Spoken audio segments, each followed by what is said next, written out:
Pung Lim había comenzado a trabajar de muy joven como aprendiz de marinero en una embarcación británica. Estando ahí no la pasó muy bien. Los marineros británicos le hicieron la vida imposible y fue tratado prácticamente como un animal. Recibiendo insultos y amenazas de parte de la tripulación, era continuamente discriminado. Entonces, un día, harto de todo aquello, juró que jamás volvería a embarcarse. Pung Lim regresó a la escuela para convertirse en un brillante ingeniero. Un día, un pariente le ofreció nuevamente prestar sus servicios en una embarcación. Pung Lim le dijo que él no quería saber nada que tuviera que ver con barcos, tripulaciones o el mar. Pero este pariente insistió y le aseguró que lo tratarían mejor que aquella vez y que además le pagarían muy bien.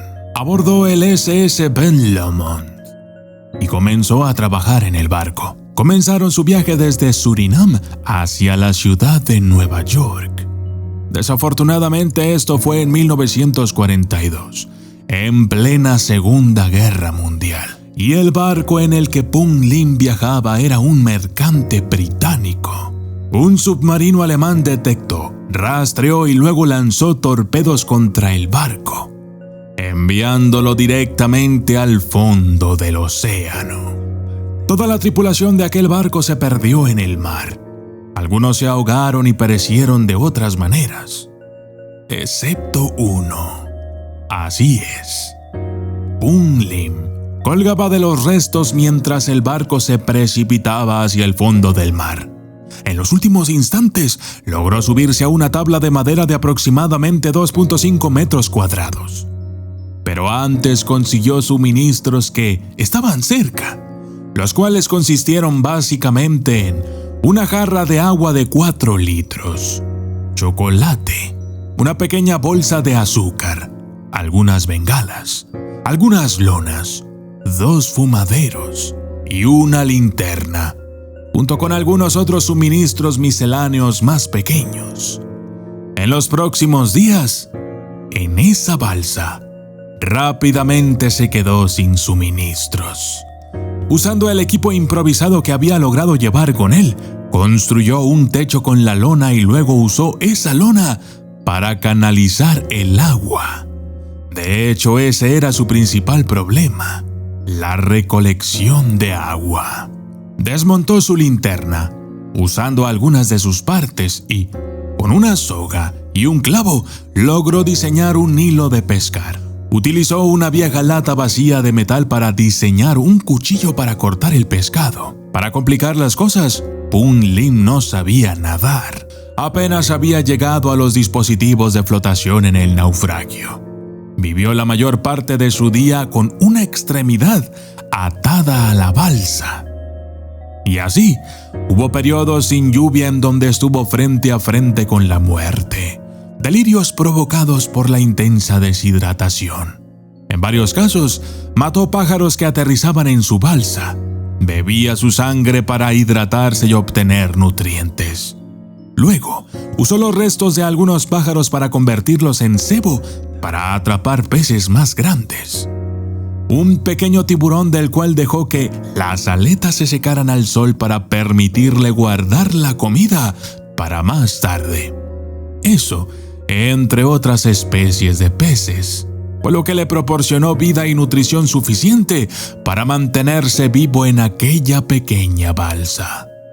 En las próximas semanas, continuó cosechando agua de lluvia como pudo, guardándola durante el mayor tiempo posible, racionándola y cubriéndola del sol, atrapando los alimentos de cualquier forma, usando herramientas de pesca improvisadas de su bote. Después de haber estado varado por 133 días en una balsa improvisada en el mar, finalmente fue encontrado. Se dio cuenta de que estaba cerca de tierra firme, ya que el color del agua había cambiado. Ya no era el azul oscuro del océano.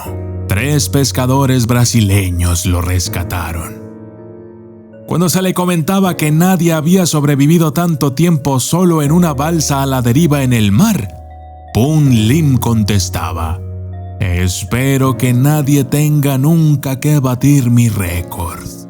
Pero lo cierto es que sí hay gente que ha sobrevivido durante más tiempo, como Jesús Vidaña, que flotó a la deriva durante 10 meses en un bote de pesca inutilizado.